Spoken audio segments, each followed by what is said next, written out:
ఉన్న బంగారాన్ని విడిపించి ఆ రోజు ఆన్లైన్ రేటుకే మేము కొంటాం. Sharma gold company. నమస్కారం, సుమన్ టీవీకి స్వాగతం. జూలై మాసంలో ద్వాదశ రాశుల వారికి ఎలా ఉండనుంది, ఏ గ్రహాలు ఏ ఏ రాశుల వారికి అనుకూలిస్తున్నాయి, అలాగే ఏ గ్రహాలు అనుకూలించటం లేదు, వాటి వల్ల ఎటువంటి ఫలితాలు ఏర్పడనున్నాయి, ఈ విషయాలను తెలియజేసేందుకు మనతో పాటు ఉన్నారు ప్రముఖ జ్యోతిష్య శాస్త్ర పండితులు బ్రహ్మశ్రీ నందిబట్ల శ్రీహరి శర్మ గారు. గురుగారు నమస్కారం.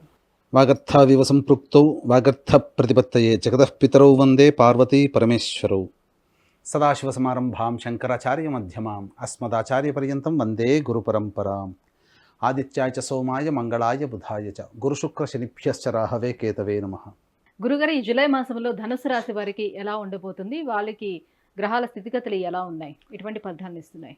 ధనుస్సు రాశి వారికి చూసుకున్నట్లయితే దశమ స్థానంలో కేతు, చతుర్థ స్థానంలో రాహువు, తృతీయ స్థానంలో శని వక్రీకరించి ఉండడం, అలాగే పంచమ స్థానంలో కుజుడు 12వ తారీఖు వరకు పంచమ స్థానంలో సంచారం, 12వ తారీఖు నుంచి షష్టమ స్థాన సంచారము, అలాగే రవి 16వ తారీఖు నుంచి, బుధుడు 19వ తారీఖు నుంచి, శుక్రుడు 6వ తారీఖు నుంచి కర్కాటక రాశిలో సంచారం చేస్తున్నటువంటి ఈ కారణం చేత ప్రధానంగా వివాహపరమైనటువంటి వ్యవస్థలు ఏవైతే ఉన్నారో వారందరికీ కూడాను శుభ పరిణామాలు చోటు చేసుకుంటాయని చెప్పొచ్చు. వివాహ ప్రయత్నాలు కొలిక్కి వస్తాయి. అయితే ప్రధానంగా ఈ 12వ తారీఖు నుంచి రుణములు చేయాల్సినటువంటి పరిస్థితి అధికంగా ఉంటుంది. అవసరానికి మించినటువంటి ఖర్చులు అధికంగా ఉన్నటువంటి ఈ కారణం చేత 12వ తారీఖు నుంచి ప్రణాళికాబద్ధంగా మీరు కనుక ఉన్నట్లయితే మంచి జరుగుతుందని చెప్పవచ్చు. దైవ అనుగ్రహం లేని కారణం చేత చేసిన పనే ఎక్కువగా పనులు చేయాల్సి రావడం, తృతీయ స్థానంలో శని వక్రీకరించినటువంటి కారణం చేత నమ్మకస్తుల చేత మోసగించబడము, సోదర సోదరీమణుల యొక్క అభివృద్ధి కోసం పాటుపడడం ఈ యొక్క ధనుసు రాశిలో జన్మించినటువంటి వారికి కలుగుతుందని చెప్పవచ్చు. ఏతావాత చెప్పొచ్చేది ఏంటంటే ప్రధానంగా వ్యాపార రంగంలో ఉన్నటువంటి వారికి ధనపరమైనటువంటి సమస్యలు అధికంగా ఉంటాయి. ధనము సమయానికి లబ్ధి చేకూరకుండా ఉండడం, ఈ కారణం చేత కొన్ని అనుకున్నటువంటి పనులు వాయిదా వేసుకోవాల్సినటువంటి పరిస్థితి. అయితే ఎల్లప్పుడూ చీకటే కాదు పగలు ఉంటుంది, ఎల్లప్పుడూ దుఃఖమే కాదు సంతోషం కూడా ఉంటుంది. కాబట్టి ఈ యొక్క జూలై మాసంలో ధనుసు రాశిలో జన్మించినటువంటి వారు ఏ ఏ రోజుల్లో ప్రణాళికాబద్ధంగా మంచి నిర్ణయాలు తీసుకోవాలి, ధనపరమైనటువంటి సహాయ సహకారాలు అందుతాయి.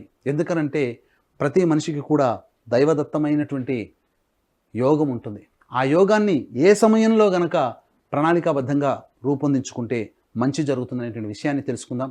ముఖ్యంగా ప్రతికూలతల గురించి తర్వాత తెలుసుకుందాం. ముఖ్యంగా గమనించుకున్నట్లయితే మీరు అనుకున్నటువంటి పనులకి ఏదైతే శ్రీకారం చుట్టాలని అనుకుంటారో, లేకపోతే ఆల్రెడీ చేసినటువంటి పనులకి సంబంధించినటువంటి పనులు మూమెంట్ అనేది సజావుగా సాగాలనుకుంటారో ఆ యొక్క నిర్ణయం 19, 20, 21 తారీఖుల్లో మీరు పూర్తి చేసుకుంటారు. మీరు అనుకున్నటువంటి పనులకి కదలిక ఏర్పడుతుంది. ఇక 24, 25వ తారీఖు, 3వ తారీఖు, 4వ తారీఖు, 5వ తారీఖు, 6వ తారీఖు, 30, 31 తారీఖుల్లో మీరు ఊహించిన దానికంటే ఎక్కువగా ధన ప్రాప్తి జరిగేటువంటి అవకాశం ఉంటుంది. ఇక మనకు ఈ వ్యక్తులకి డబ్బు ఇచ్చాము, ఇక మనకు తిరిగి డబ్బులు రావు అని డిసైడ్ అయిపోయి ఉంటారు. కానీ అనూహ్యంగా వాళ్ళ నుంచి కాల్ వస్తుంది, మీకు కొంత డబ్బు ఇవ్వాలనుకుంటున్నాము, లేదా ఆకస్మికమైనటువంటి ధనప్రాప్తి ఈ 3, 4, 5, 6, 30, 31, 24, 25 తారీఖుల్లో ఉంటుంది. ఉద్యోగపరమైనటువంటి ప్రయత్నాల్లో కొంత ఒడిదుడుకులు అనేటువంటి ఉంటాయి. కానీ వాటికి సంబంధించినటువంటి ఆశాజనకమైనటువంటి ఫలితాలు 12, 13, 14 తారీఖుల్లో ఉద్యోగ బదిలీలు కావచ్చు, నూతన ఉద్యోగ ప్రాప్తి కావచ్చు, అలాగే ఏదైనా ఒక శుభవార్త ఉద్యోగ వ్యాపార సంబంధమైనటువంటి వాటికి మీరు పొందుతారని చెప్పవచ్చు. ఇక 15, 16 తారీఖుల్లో అనుకూలతలు ఎక్కువగా ఉండడం, అలాగే సంబంధించినటువంటి చేయి ప్రయత్నాల్లో శుభ పరిణామాలు చోటు చేసుకోవడం చేత ఈ యొక్క 15, 16 తారీఖుల్లో కూడా ఆనందదాయకమైనటువంటి పరిస్థితులు ఉంటాయని చెప్పవచ్చు. ఏతావాత 24, 25, 3, 4, 5, 6, 30, 31 ఈ యొక్క రోజులలో, అనగా ఈ సంబంధించినటువంటి 8 రోజులలో, ఈ నెలలో 8 రోజులు మీరు అనుకున్నటువంటి విధంగా ధనప్రాప్తి చేకూరుతుంది.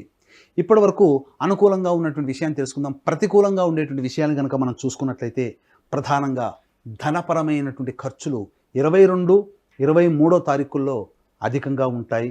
అలాగే 7, 8, 9, 10, 11, 17, 18 తారీఖుల్లో ధనము అధికంగా ఖర్చు అయ్యేటువంటి అవకాశం ఉంటుంది. కావున జాగ్రత్తలు పాటించండి. ఎవరికి కూడా 7, 8, 9, 17, 18, 22, 23 తారీఖుల్లో డబ్బులు అప్పుగా ఇవ్వకండి. ఇక 10, 11 తారీఖుల్లో సంతానముతో విభేదాలు ఏర్పడే అవకాశాలు ఉంటాయి. కాబట్టి వాగ్వివాదాలు చోటు చేసుకోకుండా లౌక్యంతో సంతానంతో మెలగండి. అలాగే సంతానాన్ని పొందాలనేటువంటి ఆలోచన చేసే దంపతులు ఈ యొక్క 10-11 తారీఖుల్లో ఆ యొక్క నిర్ణయాన్ని వాయిదా వేసుకోవడం చాలా మంచిదని గమనించాలి. ఇక 26, 27, 28, 29, 1, 2 ఈ తారీఖులలో మనోవ్యాకులత ఎక్కువగా ఉంటుంది. ఆశించిన మేర ఫలితాలు లభించకపోవడము, చేసినటువంటి పనులకు సంబంధించినటువంటి ఫలితం కోసం ఎదురు చూస్తూ ఉండడం, ఈ కారణం చేత ఈ నిర్ణయాలన్నీ కూడాను వాయిదా పడడం, మానసికమైనటువంటి ప్రశాంతత కోల్పోతారని చెప్పవచ్చు. అలాగే ఇక గమనించుకున్నట్లయితే ప్రధానంగా ధన వ్యయం అధికంగా ఉన్నటువంటి 7, 8, 9, 17, 18 తారీఖుల్లో జాగ్రత్తలు పాటించండి. 22, 23 తారీఖుల్లో కుటుంబంలోని వ్యక్తులతో కలహాలు ఏర్పడేటువంటి అవకాశం ఉంది కాబట్టి లౌక్యంతో కుటుంబ సభ్యులతో మెలగండి. ఏతావాత ఈ యొక్క జూలై మాసంలో ధనుస్సు రాశి వారికి దైవానుగ్రహం తక్కువగా ఉంది కావున దైవానుగ్రహాన్ని పెంపొందించుకునే ప్రయత్నం చేయండి. దీనిలో భాగంగా దక్షిణ కైలాసంగా పిలువబడేటువంటి శ్రీకాళహస్తి క్షేత్రంలో గురు పూర్ణిమ సందర్భంగా ఈ నెల 21వ తారీఖు రోజున రాహుకేతు పూజ, అలాగే వృషభ మిథున కర్కాటక సింహతుల వృశ్చిక మకర కుంభ మీన రాశుల్లో జన్మించినటువంటి వారికి శనిదోష పరిహారార్థమై శనీశ్వర హోమం, అఘోర పాశుపత మంత్ర హోమంతో పాటు ప్రత్యేకించి విద్యార్థుల కోసమై దక్షిణామూర్తి హోమము, సరస్వతి హోమాలు మరియు వివాహము, ఉద్యోగము, అనారోగ్యం సమస్యల నివారణకి 18 రకాల హోమాదులు ఈ యొక్క 21వ తారీఖున గురు పౌర్ణమి సందర్భంగా కేవలం 1500 రూపాయల రుసుముకి ఈ యొక్క కార్యక్రమాలు చేయించడం జరుగుతుంది. అవకాశం ఉన్న వాళ్ళు కార్యక్రమ తదనంతరం కాంటాక్ట్ చేసి పూర్తి వివరాలు తెలుసుకోవచ్చు. అలాగే మా పీఠం ఆధ్వర్యంలో సంవత్సరం పొడుగుతా ఈ యొక్క కార్యక్రమంలో నమోదు చేసుకోదలిచినటువంటి భక్తులు సంవత్సరం పొడుగుతా కూడా ఒకేసారి నమోదు చేసుకోవచ్చు. అతి కొద్ది మందికి మాత్రమే అవకాశం ఉంది. గురు పౌర్ణమి సందర్భంగా శ్రీకాళహస్తి క్షేత్రంలో ఈ నెల 21వ తారీఖు జరిగేటువంటి కార్యక్రమంలో అతి కొద్ది మందికి మాత్రమే అవకాశం ఉంది కాబట్టి కార్యక్రమ తదనంతరం కాంటాక్ట్ చేసి పూర్తి వివరాలు తెలుసుకోవచ్చు. గురుగారు, మరి ధనుసు రాశి వారు ఈ నవగ్రహాల అనుకూలత కోసం ఎటువంటి పరిహారాన్ని పాటించాలి? ఏ దైవాన్ని ఆరాధించాలి? ఈ యొక్క జూలై మాసంలో ప్రతికూలతలు అధికంగా ఉన్నటువంటి కారణం చేత ప్రతిరోజు సూర్యుడికి నమస్కారం అనగా స్నానం చేయగానే సూర్యుడికి నమస్కారం, సూర్యాష్టకం 6 సార్లు పారాయణం చేయడం, ఆదివారం నాడు మాంసాహారము, క్షవరము, అలాగే దాంపత్యము నిషేధముగా భావించుకుంటూ చేసినట్లయితే చాలా మటుకు ఫలితాలు, శుభ ఫలితాలు పొందుతారని చెప్పవచ్చు. ఇక మంగళవారం రోజున మరియు స్వాతి నక్షత్రం ఉన్నటువంటి రోజున లక్ష్మీ నరసింహస్వామి వారికి కళ్యాణము, అర్చన జరిపించినట్లయితే ఇంకా అనుకున్నటువంటి పనులలో ముందడుగు వేస్తారు.